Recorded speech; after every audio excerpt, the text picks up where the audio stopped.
que me chama a atenção nessa notícia não é nem a notícia em si da especulação sobre o Renato, mas é porque um dos privilégios da nossa profissão é poder conviver com pessoas e trocar ideias e dialogar. E a gente conviveu muito com o Pedrinho aqui no Sport TV. E o Pedrinho, o presidente do Vasco, ele dizia o modelo de jogo que ele gostava e que ele queria implementar se ele tivesse um time para comandar. Ele hoje é o presidente do Vasco. E o modelo de jogo do Renato não é o modelo de jogo de preferência do Pedrinho. Isso aí dito por ele aqui nos corredores, internamente, não hoje. Então, assim, antigamente, quando ele era nosso companheiro de profissão, ele gostava de um modelo de jogo de posse de bola, de troca de posse de bola no campo de ataque, de predominância de posse de bola, de tentativa de construção. Talvez que não o Fernando Diniz seja mais a cara do Pedrinho. Mas eu acho que nesse sentido, até de certa forma, eu acho que converge, cara. Porque se a gente for pegar os melhores momentos do Grêmio, os melhores trabalhos do Renato, eram equipes de posse de bola, eram equipes ofensivas. Eu falei agora há pouco, o Grêmio do ano passado tinha ali o Soares, mas era um time que jogava para frente. O próprio Grêmio Os times campeões do Renato O próprio recente. Grêmio desse ano, assim, tinha as suas dificuldades, mas várias vezes ele escalava ali do meio para frente. Era Soteldo, Vidia Sante, quando não estava machucado, Diego Costa, com dois volantes que eram dois volantes de jogar para frente, o meio, o Cristaldo, então assim... Cristaldo, Vila Sante e o Dodi, que era normalmente eu às acho vezes que o PP, antes de se machucar também, o PP tem formação no Flamengo como meia. Então assim, eu acho que como ideia de jogo, de jogar para frente, eu acho que até, de certa forma, converge com a ideia do que a gente sempre ouviu falar. Talvez ele não tenha conseguido implementar nos trabalhos mais recentes. Eu acho que a dificuldade é você conseguir fazer um time ofensivo, um time que jogue para frente com pouco recurso. É essa que eu acho que é a grande questão. Mas para mim, só complementando aqui, desculpa, Tébaro, só para arredondar aqui. É porque o Renato ele gosta de ter um jogo de explorar espaços vazios e não de construção de posse de bola no campo de ataque. Ele pode montar times ofensivos, mas ele é um técnico que troca muito de posse de bola. E os diálogos com o Pedrinho antigamente indicavam que o Pedrinho gostava de um jogo mais técnico no campo de ataque, com posse de bola praticamente o tempo inteiro. Acho que são duas questões só para complementar o debate de vocês. A primeira... O Belém até já introduziu isso aqui, o Vasco, o Pedrinho principalmente, ele quer apostar nesse momento, quer dizer, ele não quer apostar nesse momento em algum técnico que, por exemplo, não tenha nenhuma experiência no futebol brasileiro, como foi o caso do Álvaro Pacheco no meio do Campeonato Brasileiro. Estou dando um exemplo aqui que deu muito errado no Vasco. O Álvaro Pacheco veio do futebol português, veio de um bom trabalho lá no Vitória de Guimarães, mas chegou aqui, durou só 4 jogos, não conseguiu nenhuma vitória e foi demitido pelo próprio Pedrinho. Então o Vasco não quer esse tipo de aposta. O principal pré-requisito do Vasco nessa busca por treinador no mercado é um profissional que de fato conheça o futebol brasileiro e dentro desse requisito acho que o Renato Gaúcho ele preenche muito bem esse requisito. E a outra questão é que vocês já até viram o Pedrinho comentando em coletivas assim, que o Raed comentou aí que ele tinha uma proposta de jogo, ele sempre imaginou uma proposta de jogo, mas que o Renato Gaúcho talvez não atenda essa proposta de jogo.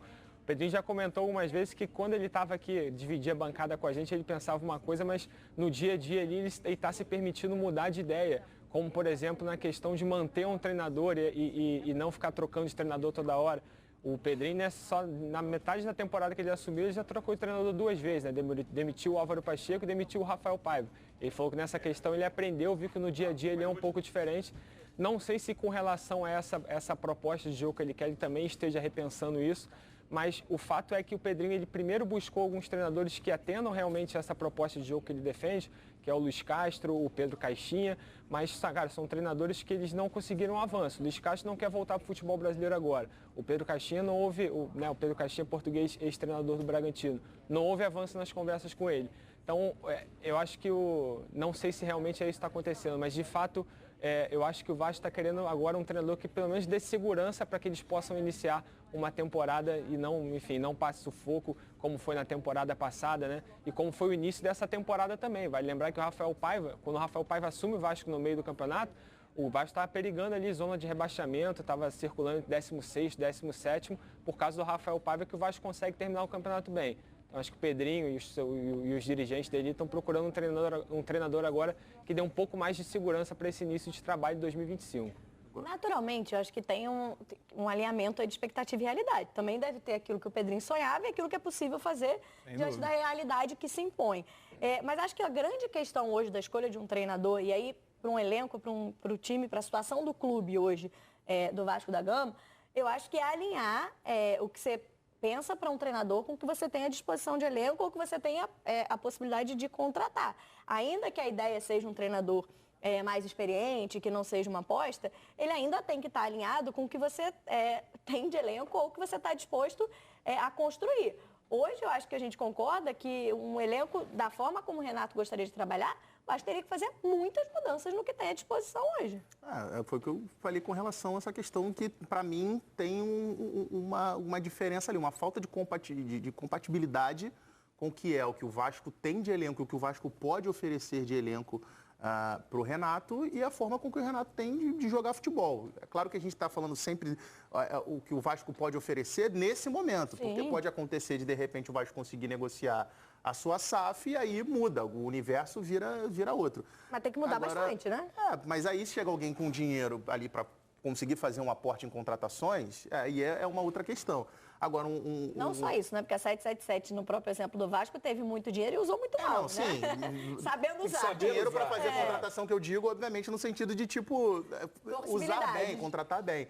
Agora, algo que eu acho que a gente tem que sempre colocar no mapa ali é que o Renato, técnico do Grêmio, é algo que dificilmente ele vai ser em qualquer outro clube que ele assuma no Brasil. Porque o Renato do Grêmio, ele não é o treinador só. O Renato do Grêmio, ele é uma estátua, ele é uma entidade. Ele é o técnico, ele é o assessor, várias vezes ele é o diretor de futebol, várias vezes ele é o cara que blinda a presidência, ele fala na frente do presidente, que é algo que no Vasco ele não vai ser, como não conseguiu ser no Flamengo, porque lá ele tem um outro tamanho, completamente diferente. Ele conta com uma paciência, com uma certa benevolência, ou contou, né, com uma certa paciência, com uma certa benevolência do torcedor, porque ele é o cara que deu o título mundial para o Grêmio. Então, assim, é outro tipo de análise, é outro patamar. E ele no Vasco é outro tipo de treinador. É um treinador, entre aspas, normal. Sim.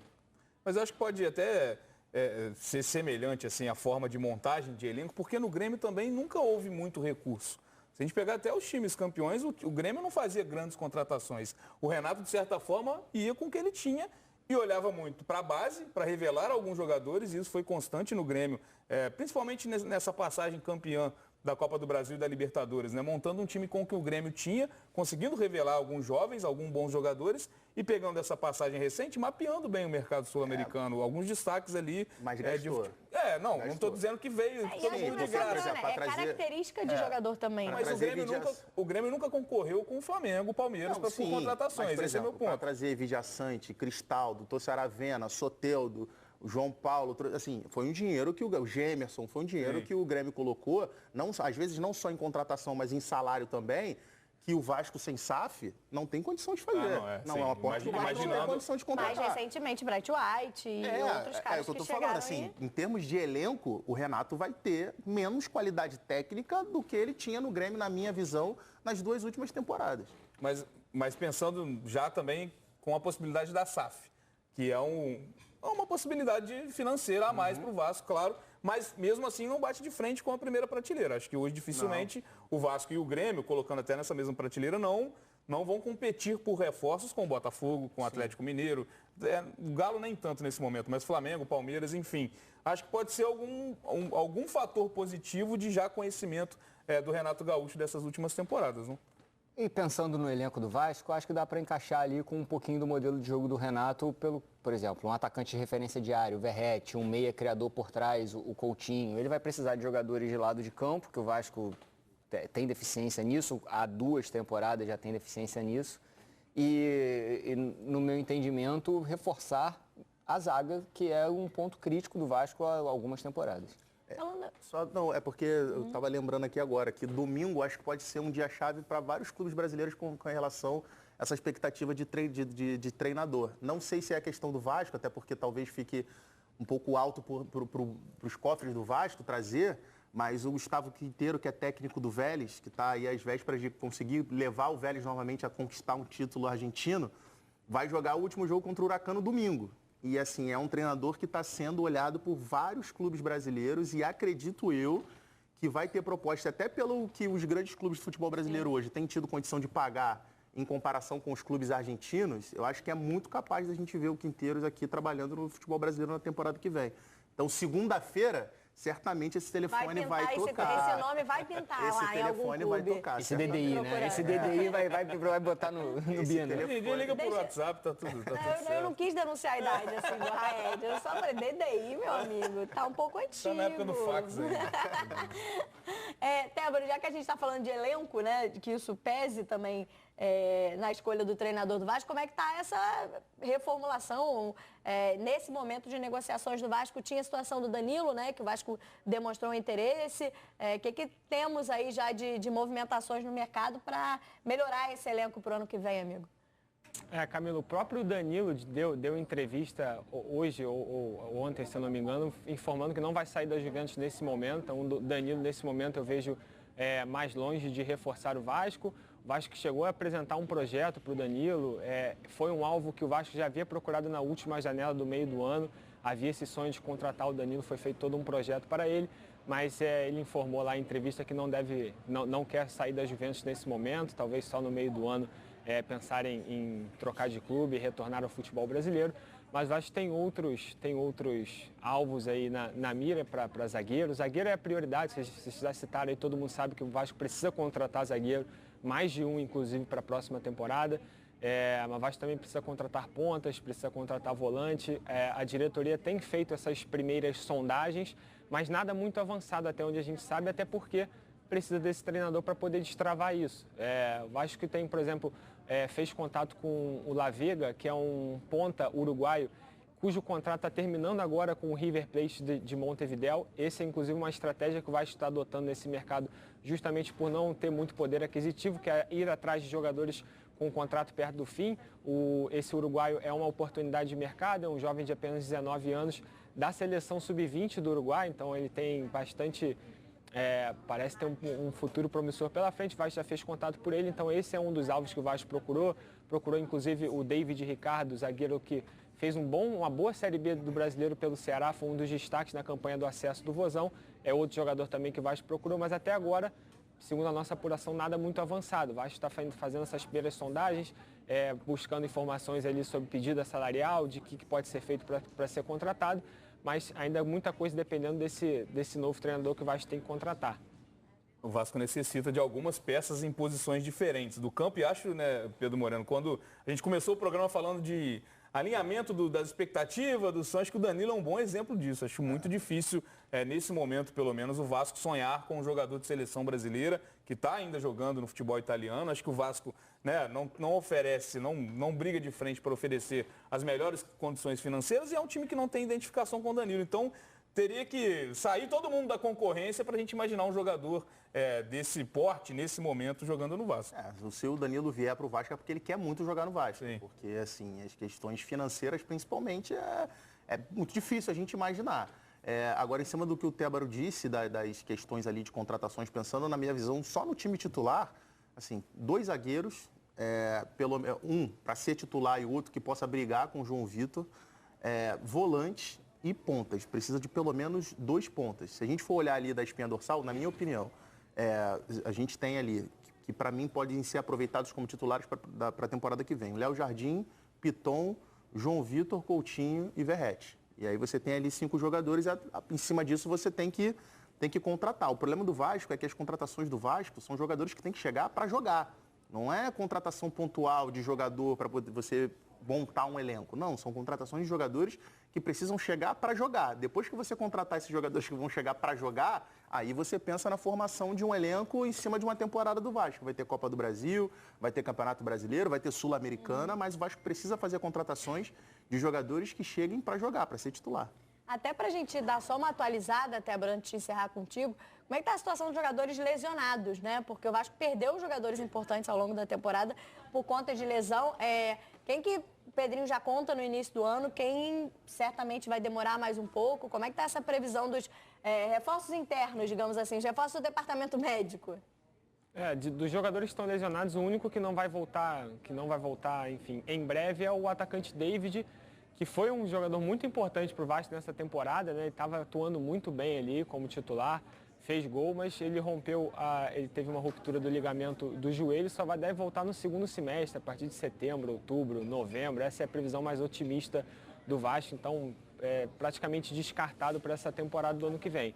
Agora, outro jogador que foi muito importante para o Vasco, e esse sim deve retornar em breve, é o Adson, né, o pontinha, que fez gols importantes também. Esse teve uma lesão um pouco menos grave, precisou passar por uma cirurgia, mas ao que tudo indica deve voltar a ficar à disposição já nessas primeiras rodadas do Campeonato Carioca, deve se apresentar com o clube, com o restante do grupo normalmente. E além dele tem o Guilherme Estrela e o JP, esses também sofreram lesões mais leves. O JP se apresenta, inclusive, este mês com o primeiro grupo que vai se apresentar para as primeiras rodadas do Campeonato Carioca. O JP, que é um volante formado pela base, apenas 19 anos, chegou a fazer alguns jogos no Campeonato Brasileiro. E o Estrela também teve uma situação menos grave, também já voltou a treinar ali, então deve voltar a ficar à disposição também em breve. Então, desses 4, só o David mesmo, que ainda vai demorar mais um pouquinho.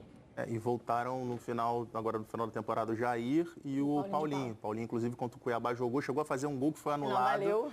Mas são dos jogadores que eu falei que podem ser aproveitados no que vem como titular, pessoal no time titular, assim, Jair e Paulinho, tem potencial. Paulinho, há 2 temporadas, foi o principal jogador do Vasco. Então, podem ser utilizados também, mas assim, não são jogadores com características de volantes pegadores, marcadores. O Jair até tem sido utilizado como esse primeiro volante para iniciar a construção do jogo, mas tendo o apoio ali do lado do Matheus Carvalho e do Hugo Moura, né? Acabam sendo reforços que já estavam dentro do elenco, né? Ficaram fora por um longo período, exatamente. Débora, muito obrigado pelas informações. Volte sempre ao Tá Na Área. A gente segue atualizando lá no GE. Globo a respeito do novo técnico do Vasco. Valeu, meu velho. Qualquer coisa chama que a gente entra aqui. Valeu? Um abraço.